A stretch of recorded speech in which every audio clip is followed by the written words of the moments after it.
Untuk informasi lebih lengkap dan berita terkait, klik link deskripsi.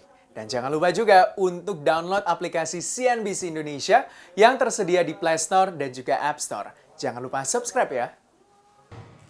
20 sampai dengan 30 tahun ke depan kabarnya batubara tidak akan laku lagi. Bagaimana tidak, tentunya semua negara berlomba-lomba untuk beralih ke energi baru dan terbarukan. Apakah itu betul begitu ya? Bagaimana tentunya konsumsi batubara sejauh ini khususnya untuk pembangkit listrik di seluruh dunia? Kita ulas di sore hari ini, Sayonara Batubara. Jadi kita lihat dulu bagaimana tentunya di slide pertama ada data soal konsumsi batubara. Trennya secara global Uni Eropa, OECD, non-OECD dan juga Asia Pasifik.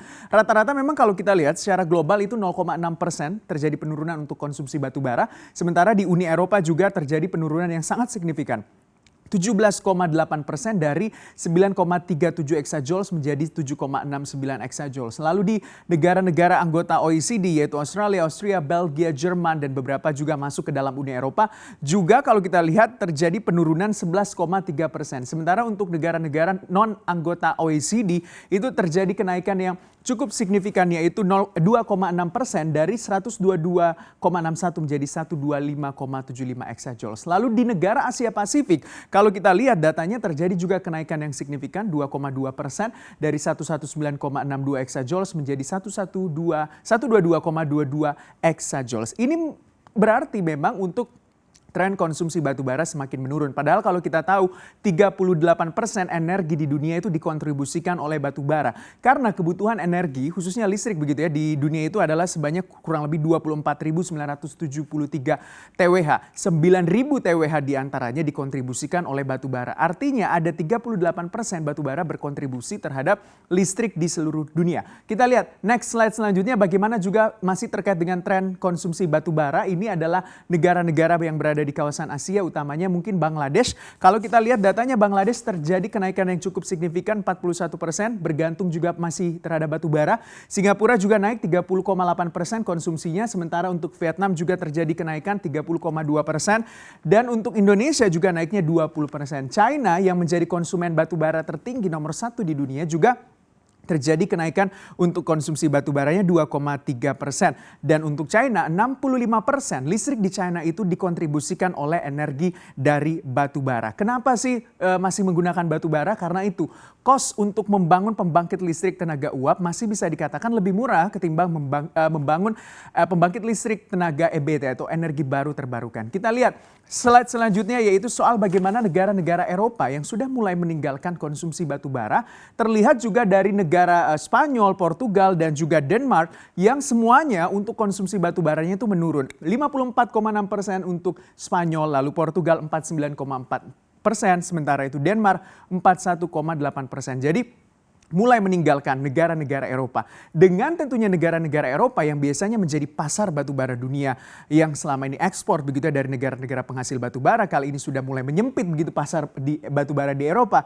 Karena Majelis Parlemen Eropa itu sepakat untuk mengurangi ketergantungan batubara, beralih ke energi baru terbarukan. Jerman menutup pembangkit listrik tenaga batubaranya. Targetnya 84 unit akan ditutup sampai dengan tahun 2038 mendatang. Bahkan untuk Jerman juga menutup pembangkit listrik tenaga nuklirnya dari 17 reaktornya menjadi 8 gitu yang ditutup sampai 2022 dan beralih ke energi baru terbarukan seperti angin, lalu air dan juga matahari. Nah, untuk juga Polandia, ini salah satu negara di Uni Eropa juga yang sebenarnya mengandalkan 70% pembangkit listriknya dari batubara dan akan menutup atau juga beralih ke energi baru dan terbarukan. Ini sesuai dengan bagaimana perjanjian Paris atau Paris Agreement tentunya yang mengatakan bahwa Uni Eropa atau Eropa juga akan beralih begitu ke pembangkit listrik yang lebih ramah lingkungan atau green energy. Dan European Investment Bank ini juga sudah menghentikan untuk investasi di pembangkit listrik tenaga fosil beralih ke EBT senilai kurang lebih 1,1 triliun US dollar. Kita lihat selanjutnya bagaimana perbandingan antara tentunya pembangkit listrik yang berada di Indonesia menggunakan energi fosil begitu, dan juga yang menggunakan EBT atau energi baru terbarukan. Kita tahu sampai dengan 2050 rencananya Indonesia tentunya berkontribusi untuk EBT itu 31% terhadap rancangan energi nasionalnya. Nah ini dia, kalau sejumlah proyek investasi di Indonesia, PLTB Sidrap misalnya, kapasitas 75 megawatt, investasinya 150 juta US dollar. Sementara kapasitasnya 70.000 sampai 100.000 pelanggan. Jadi bisa dikatakan agak kecil kapasitasnya. Sama dengan yang di Sidrap 2 juga, itu kapasitasnya cuma 60 sampai 70 megawatt. Bandingkan dengan nilai investasi memang cukup besar, itu 2,2 miliar US dollar, sementara kapasitasnya adalah 1.000 megawatt, dan juga bisa dikatakan untuk PLTU Cirebon 2 itu bisa mengaliri lebih dari apa yang dicanangkan untuk PLTB yang berada di Sidrap. Bahkan secara biaya atau cost ketika nantinya dibebankan kepada pelanggan, lebih murah sebenarnya untuk batubara, Rp650 per kWh-nya. Sementara untuk energi matahari